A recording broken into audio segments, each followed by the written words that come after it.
Hey everyone, we're still in 4.2, which is still discussing how to graph rational functions. These examples that I have to show you guys today are a little bit more complicated, so make sure you pay attention. I left the notes up for you guys as to how to find the vertical and horizontal asymptotes. So let's go ahead and get started. The most important thing in graphing these will still be graphing and finding those asymptotes first. On a test, I'm telling you right now, these two things will come in very handy. Just knowing these alone might actually give away the answer. All right, so let's go ahead and get started. First thing I want to do is go ahead and find the vertical asymptote of this function that they gave me. So here we go. The vertical asymptote, just like in my previous video, you can find it by setting the denominator equal to 0. Now this one's not too bad. You still have to set it equal to 0 and solve. It's not factoring, so at least it's easier than that. And you would solve x, or you can get x by itself rather, by adding 4 to both sides first. So you have 3x equals 4. And then to solve for x, to get it by itself, you can divide both sides by 3 to get x equals 4 over 3. So that is your vertical asymptote. Your horizontal asymptote, again, is based on the degree. If you guys forgot what the degree was, the degree is the highest exponent up top, which is m, and the highest exponent on the bottom, which is n. I say highest because if you have more than one exponent on top or bottom, you're supposed to go with the biggest one. So let's compare our exponents. I only see one exponent up here, which is the number 1. I only see one down here as well, which is also the invisible 1. It looks like they're tied, they're equal. And according to this step, let's see, in number 3, it says if m and n are equal, then your horizontal asymptote is a over b. Well, what are a over b? A and b are the leading coefficients, meaning the number in front of the highest degree. Well, this is the highest degree because it's the only one, and the number in front of that is a2. This is the highest degree on the bottom, it's also the only one, and the number in front of that is 3. So there's your a over b. So your horizontal asymptote is y equals a over b, which in this case is 2 over 3. So here's your vertical, and here is your horizontal. So before I graph the curves or anything else like that, the first thing I'm going to do is go ahead and graph these two asymptotes. So here we go. So here's your x and y axis. Let's go ahead and draw those asymptotes first. So your vertical one is 4/3. 4/3 is like 1.3 repeating. So here's 1 and here's 2. So 1.3 would be right about, let's say right about here. So I would draw a dotted line at that point, and there's your vertical asymptote. For your horizontal asymptote, it's 2/3. Well, 2 divided by 3, that's 0.6 repeating. So if this were to be the number 1 and this is the number 2, 0.6 would be, let's see, a little bit past halfway, right? In between 0 and 1. So right about there, and then you can draw a horizontal dotted line at that point. Okay, so those are your two asymptotes. Now, I don't know if you guys remember this, but when you guys graph rational function, you're going to have some sort of curve that hugs these two asymptotes, because that's what asymptotes are. They're lines that get closer and closer to these curves that you're going to have on either side. So to get your curves, we are going to have to plug in some points. I'm trying to figure out if your curve is going to be on this top side or if it's going to be on this bottom side on the right-hand side of this line. Also on the left side of this line, I'm trying to figure out also if it's going to be on top or on the bottom. You can find that out by creating what they call a t-chart and picking some x values. Now you don't have to pick a lot because you know that these type of graphs are supposed to form some sort of curve. All right, so let me show you what picking points looks like. So here's my t-chart. They call it a t-chart because it looks like a T. You need to pick some x values. Now you don't need to pick a lot. Then the one value you cannot pick on the x-axis is this dotted line right here, the number it crosses. And we said that was 4/3, which is about 1.3. So you can pick any x values besides that point. Well, since I need to know what my graph looks like on the right-hand side and the left-hand side of this thing, you probably need to pick some x values on the right-hand side of 1.3 and also on the left-hand side of 1.3. Well, the first nice number, because I want to plug in nice numbers, that I would want to pick on the right side of this is the number 2. So that's definitely one of my x values I'm going to plug in. The first nice number I see to the left-hand side of this thing, the nice number before 1.3, is the number 1 itself. So those are definitely two numbers that I'm going to plug in. Now, technically, you need to plug in at least 3 points for each side, because 3 points will form a nice curve. But because you know that these form some sort of curve, you really only need 1 point for each side. Again, all I'm trying to figure out is if that curve will land on the top or the bottom for each side. Okay, so here we go. Let's plug in the number 1 first into this equation. If you plug in 1 on the top and bottom, you'll have 2 times 1 plus 1. On the bottom, you'll have 3 times 1 minus 4. Well, 2 times 1, that's 2. 2 plus 1, that will give me 3. On the bottom, 3 times 1 is 3. Well, 3 take away 4 is a negative 1. And 3 divided by negative 1 will give us what? That's negative 3, right? So let's go ahead and start graphing that first curve. So again, all I'm trying to figure out is if that curve is on the top of this dotted line or if it's on the bottom. So we're plugging positive 1, so that's the left-hand side of this vertical asymptote. And when you plugged in 1, we got an answer of negative 3. So let's go ahead and plot that. So you have positive 1 and down negative 3. So the fact that your point is below this horizontal asymptote, that tells me that this curve is on the bottom side. You only have two choices, on the top side in the top left corner or on the bottom right, or I'm sorry, bottom left corner. Same thing here, either on the top right or the bottom right. So all you have to do is pick that 1 point to figure out will it be on the top or the bottom. Now we're going to do the same thing with the right side. I only picked one x value because again, I'm just trying to figure out if that curve is on the top or on the bottom. And this time we picked 2. Keep in mind you can pick any x value except for the x value that crosses this vertical asymptote, because those are undefined values. All right, so let's plug in 2 into the same equation. So let's go ahead and erase this. Now we're going to plug in the number 2 in each one of these x's. So you have 3 times 2 plus 1. On the bottom, I'm sorry, that's a 2 on the outside. So you have 2 times 2 plus 1. On the bottom, you have 3 times 2 minus 4. And let's go ahead and solve. 2 times 2, that's 4. 4 plus 1 will give me 5. On the bottom, 3 times 2 is 6. 6 take away 4 is 2. So 5 over 2, that will give me 2.5. So let's go ahead and graph that to see if that curve is on the top side or on the bottom side.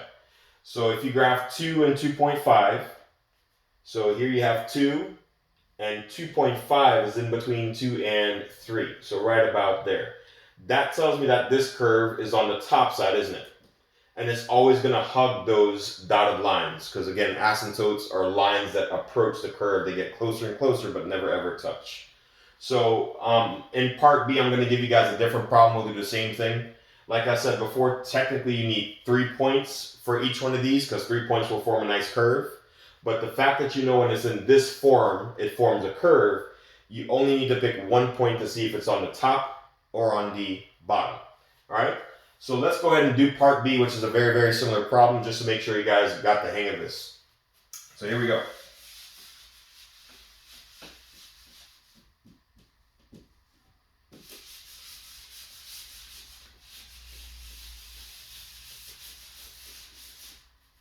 All right, so for part B, let's do f of x is equal to 4x minus 3.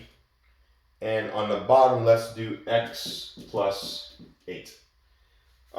Just like part A, the very first thing I'm going to do is go ahead and find out what my two asymptotes are, because that'll be very, very useful on any sort of test that's given on this kind of stuff. So let's find the vertical asymptote first. So your vertical asymptote is setting the denominator equal to 0 and solving. Well, this one's pretty easy to solve, right? If you set it equal to 0 and solve, when you subtract 8 on both sides, you'll get 0 minus 8, which is negative 8. So your vertical asymptote is x equals negative 8. Your horizontal asymptote depends on your degree, the highest exponents. The highest exponent up top is a 1. The highest exponent on the bottom is also a 1. They're tied again. In case you guys forgot what happens for the other two, because we keep coming up with number 3 all the time, but it's going to happen a lot when it's in this form. If the top exponent is smaller than the bottom one, then your horizontal asymptote, that's what HA is y equals 0. If your exponent up top is bigger than the one on the bottom, again, it's the biggest one up top. If that's biggest or bigger than the one on the bottom, then you don't have a horizontal asymptote. But in our case, we keep coming across this one where they're equal, which means it's A over B, which are the leading coefficients. So let's see. So they're tied. So we have to go with number 3, which says your horizontal asymptote is A over B. And in this case, A and B, like we said, was the leading coefficients, which is the number in front of the highest exponent. So here's your highest exponent. Number up front is 4, so that must be my A value.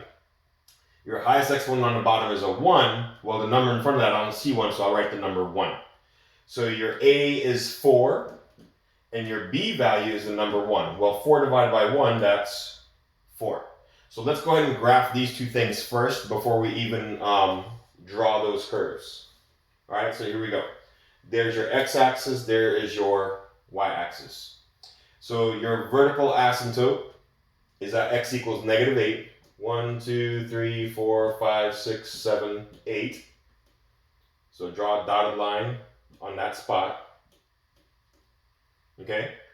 Your horizontal asymptote is y equals 4. So on your y-axis, 1, 2, 3, 4. And draw a horizontal dotted line on that number. Okay? Now that you have your asymptotes, you can go ahead and start picking some x and y values to draw these curves. Keep in mind, in this form, you will have two curves. One will either be on the top or on the bottom on the right-hand side. On the left-hand side, same thing. Either that curve is going to be on top or on the bottom. So just by picking one x value on both of these sides, on both sides of this vertical line, you'll figure out where that curve should go. So let's go ahead and make a t-chart again.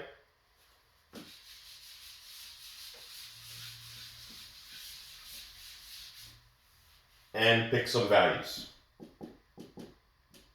All right, so if you look at this vertical line, it crossed the number -8, meaning for your x values, you can pick any number except for -8, because at that number, it's undefined. Why? Because if you were to plug in -8 on the bottom, -8 plus 8, that's 0. And as you guys know, in math world, we can't divide by 0. That is undefined. So you can pick any x value besides this thing. So what I'm going to do is pick two nice numbers, one on the left-hand side and one on the right-hand side. Well, the first nice number to the left of this thing is -9, so that's definitely one of my x values that I'm going to pick. The other x value is -7. Don't pick decimals, pick nice numbers. Technically, like we talked about before, you should pick 3 each, because 3 points will form a nice curve. But again, the fact that you guys know it's a curve, we just need to pick 1 point to figure out, will that curve be on the top or bottom side on the left-hand side? Or on the right-hand side, will it be on the top or the bottom? So let's plug in -9 first into your equation. So if you plug in -9 here, let's do the math. Let's do it over here.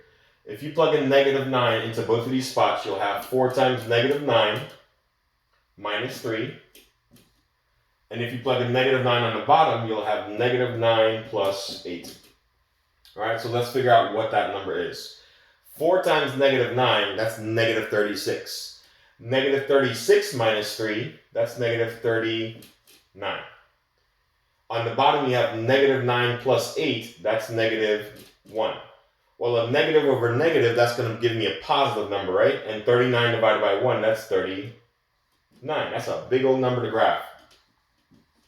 So your point is -9, 39. So if you go to -9, 39 is going to be way up there, but the fact that it's up here somewhere, that tells me that your curve is on the top hand side instead of the bottom. That's all you need to figure out. I'm going to do the same thing on the right side. I'm just trying to figure out if that curve is on the top right corner or if it's in the bottom right corner. For the left corner, or for the left side, we already figured out it's on the top left instead of the bottom left. All right, so here we go. Next number we'll plug in -7. And when you plug in -7, let's see, it's going to be 4 times -7 minus 3.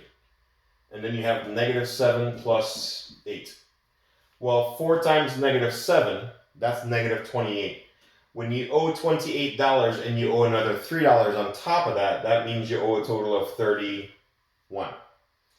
Here on the bottom, when you have $8 but you spend 7 of it, that means you have 1 left. Well, -31 divided by 1, anything divided by 1 is itself, right? So that still gives us -31. So let's plot that point to see if the curve on the right-hand side of this vertical asymptote is either on the top or on the bottom. So you have -7. -31 is going to be way down there. So that means this curve is going to be on the bottom side instead of the top side. All right? And that's all there is to it for this example, guys. We'll see in the next one for example 4. It is going to be way more complicated because it's not going to be in this form anymore. All right, see you guys in the next one.